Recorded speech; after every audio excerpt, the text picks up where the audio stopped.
Let's do another throwback segment here. This is Bill O'Reilly and Adam Carolla discussing welfare.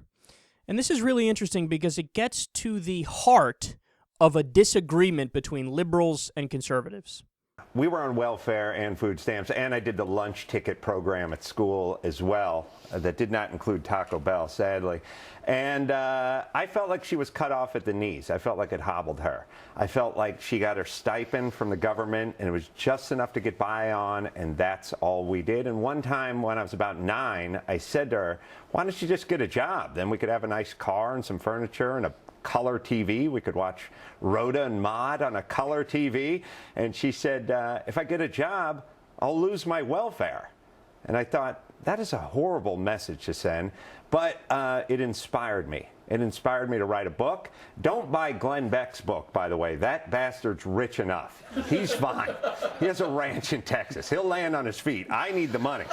All right, but you can buy both books, all right. Now, what you took away, though, is your mother was not motivated to improve herself because the government was sustaining her. I think we all have that in us. I think if somebody, I include myself. Was your mother a bright woman? Could she have made a good living? Could she have done something? Well, the point is we'll never know. That's my point. I don't know what I could have done if somebody gave me $859 a month when I got out of high school and said you'll never have to work again.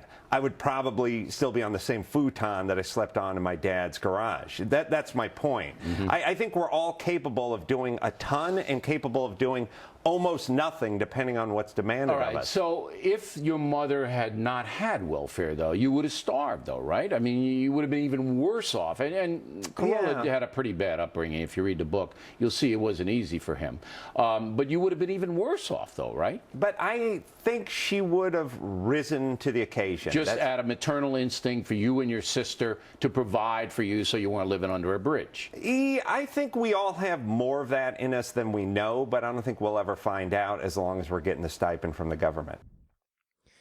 See, this is what I call the fallacy of personal extrapolation.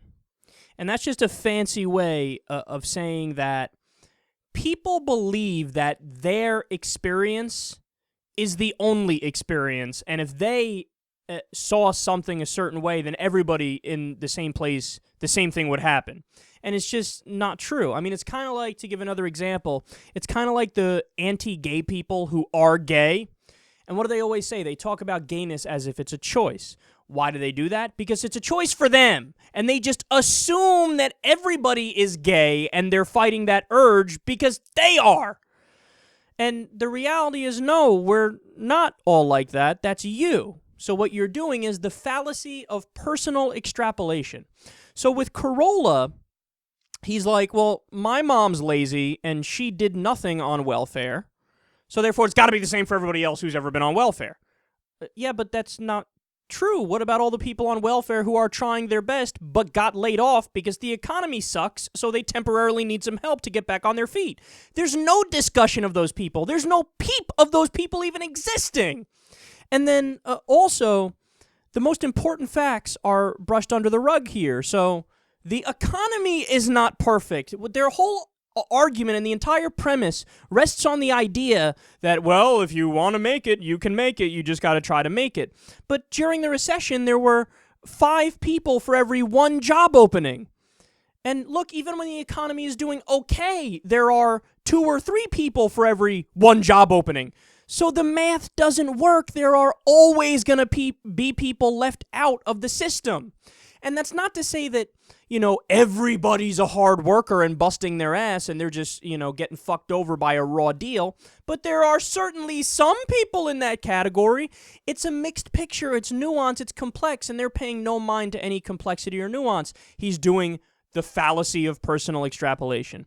And also, the biggest point is this. Even if you work a full-time job in the U.S., you need government help. You can't survive if you work a full-time job at minimum wage. Now, why is that? Because the minimum wage isn't a living wage.